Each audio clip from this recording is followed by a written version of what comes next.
काय ऍक्सिडेंट झालाय? कसं? स्वानंदी बरी आहे ना? तिला फार लागलं नाहीये ना? काय? स्वानंदी मॅडमचा ऍक्सिडेंट? काय रिक्षात होती? फोन दे निकिता, निकिता मला फोन दे, मला बोलायचंय. अरे स्वानंदी मॅडमचा ऍक्सिडेंट झाला, मला बोलायचंय. फोन दे इकडे. थांब रे थांब जरा. हा हा हा ओके. हॉस्पिटलमध्ये आहे का? बरं. कुठल्या हॉस्पिटलमध्ये? चल चल आपल्याला निघायला पाहिजे. थांब. काय? अरे कोण बोलतोय तुझ्याशी? मग मला सांग स्वानंदी मॅडम ठीक आहेत ना? अगं विचार ना त्यांना आणि लोकेशन घे ना. थांब रे थांब. ठीक आहे. Okay thank you. ए आनंद चल आपल्याला निघायला पाहिजे. इथे काय बोलत बसलास? हे बघ समोर, तू एवढा पॅनिक होऊ नकोस. जरा थांब 1 मिनिट. तू काय बोलतोस पॅनिक होऊ नको म्हणून? स्वानंदी मॅडमचा तिकडे ऍक्सिडेंट झाला आणि इथे काय मी हातावर हात ठेवून बसू? हॉस्पिटलमध्ये नेलेत, खूप लागलं असणार त्यांना. मी त्यांना 1000 वेळा सांगितलं की रिक्षाने नका प्रवास करत जाऊ, तरी ऐकत नाहीत त्या.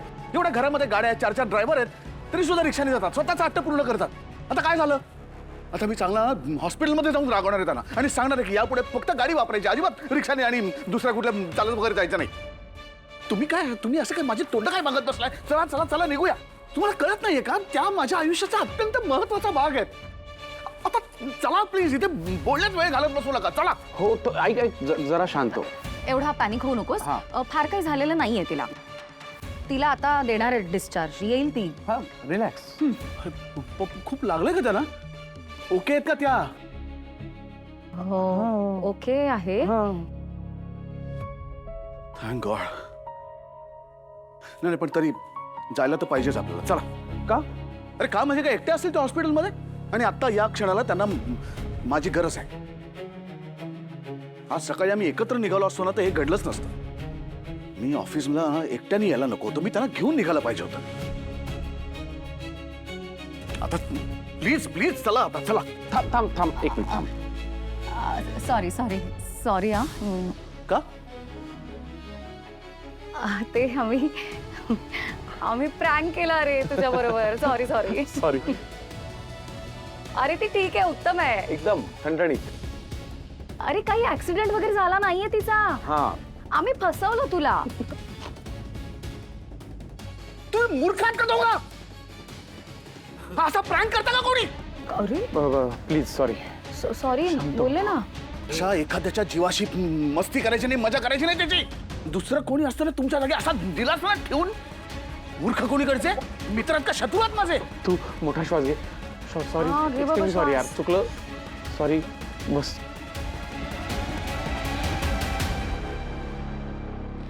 मिताली, ठरल्याप्रमाणे सगळा स्वयंपाक तयार आहे ना?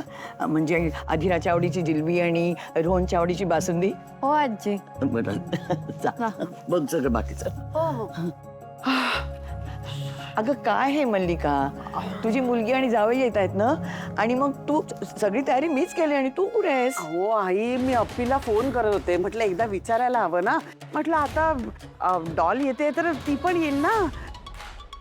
पण नाही, तिचा फोन उचलतच नाहीये. किती वेळ झाला मी सारखी ट्राय हो बाई, कामं करायची राहिली वाटतं. काय करायचं मला सांगा. काही नको, झालंय सगळं. त्यांचं स्वागत करायला हजर राहा म्हणजे झालं बस. हो आलेच ना मी. झाले रेडी. आजू मम्मा. How are you? आली का माझी चिमणी? My sweetheart.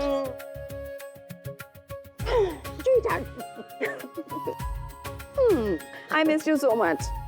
मी पण मिस केलं. कशी माझी स्वीटहार्ट? बघ ना कशी मस्त आहे ना. आजी अरे कशात? मी मस्त आहे. तू कसा आहेस? मी पण मस्त मजेत. हो.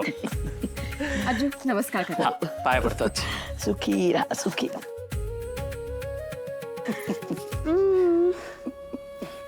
कसा चाललाय संसार? ओके आहे ना सगळं?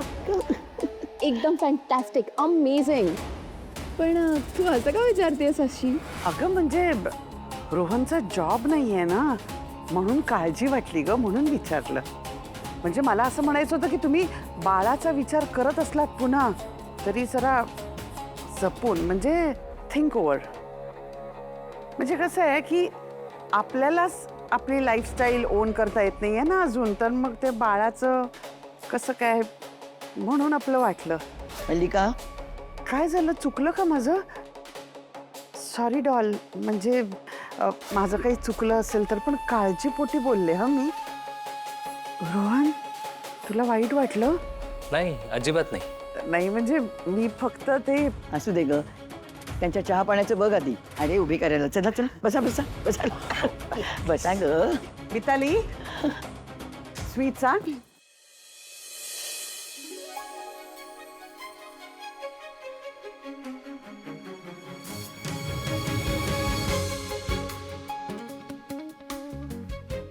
अरे मस्करी केली रे आम्ही. स्वानंदी मॅडमचा ऍक्सिडेंट ही मस्करी वाटते तुम्हाला? अरे आम्ही ना डोके ठिकाणावर आहेत का नाही तुमची? मूर्ख कोणीकडचे एखाद्याचा जीव जाईल अशी मस्करी करतात. Sorry sorry sorry. काय सॉरी काय? केवढा घाबरलो मी. देवा, स्वानंदी मॅडमला दीर्घायुष्य लाभू दे, माझंही आयुष्य त्यांना लाभू दे. त्याला काही झालं असतं तर मी कसा जगलो असतो सांग मला. आणि मी आता शेवटचं सांगतो, ही अशी मस्करी परत कधी करायची नाही. अरे तुला त्रास व्हावा म्हणून नाही काय आम्ही असं केलं. हा हा मग मग का केलं असतं? अरे तुझ्या लक्षात नाही येते का? तू तू आता 2-3 वेळा काय बोललास? मी स्वानंदी मॅडम शिवाय जगू शकत नाही असं म्हणालास ना तू. ऐकतोयस का स्वतःला? हो हो, म्हणजे लग्न झालंय आमचं. दिवसभर आम्ही एकत्र असतो, एकमेकांच्या सहवासात असतो, बोलतो आम्ही एकमेकांशी सतत. याचा अर्थ काय सांग? हे फक्त काय फक्त काय अप्रिशिएशन? बोल ना समर. आता समर बस करा, हे स्पष्टीकरण दे ना. तू मान्य कर की तू स्वानंदी वहिनीच्या प्रेमात पडला आहेस. हा. आणि आता हे डिनाय करत बसण्यापेक्षा तिला जाऊन सांग. अप्रिशिएट करतोस ना तसं हेही सांग ना की प्रेमात आहेस. इट्स ओके समर, माणूस आहेस तू, प्रेमात पडूच शकतोस. आणि मी तर म्हणते पडलंच पाहिजे. इतक्या चांगल्या मुलीच्या प्रेमात पडलंच पाहिजे. काहीच वाईट नाहीये, चुकीचं नाहीये त्यात काहीच. अप्रिशिएट करतोस ना, मग प्रेम करतोस हेही सांग ना तिला. आमच्या समोर किती रोमॅन्टिक बाता करतोस पण नेमकं तिलाच सांगत नाहीस. हे काय आहे? आणि तू सांगितलं नाहीस तर तिला कसं कळणार आहे आपोआप तुझ्या मनातलं? अरे समर, कळत कसं नाही रे? कुणाचं तरी आपल्यावर प्रेम आहे हे सांगणारी व्यक्ती आयुष्यात असली पाहिजे रे. छान वाटतं. आता ते कर, बोल. कधीची सांगतेय मी तुला, मैत्री आहे मैत्री आहे, प्रेम नाहीये हे करत बसू नकोस. कर ना काहीतरी छान असं रोमॅन्टिक काहीतरी कर. अरेंजमेंट कर, काहीतरी छान सेटअप कर. आम्ही हेल्प करतो. प्रपोज कर तिला. तू ना हे असं स्वतःच्या हट्टाला कवटाळून बसलायस ना, अडून बसलायस की काहीच नाहीये आमच्यात, म्हणून आम्हाला हे असं करावं लागलं, प्रँक करावा लागला. कळलं का तुला? ऍटलीस्ट हे केल्यामुळे तुझ्या मनातलं तरी बाहेर आलं की नाही? बाहेर नाही आलं, तुमच्या आतमध्ये हात घालून ओढून काढलं. हा ठीक आहे, हात घालून काढलंय आम्ही, पण करणार काय?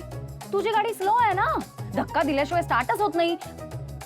करावं लागलं आम्हाला. आणि आम्हाला काही तसं करताना आनंद वगैरे झालेला नाहीये, अजिबात नाही. पण आता बोल तिला. आणि समोर तू नाही बोललास ना तर काय?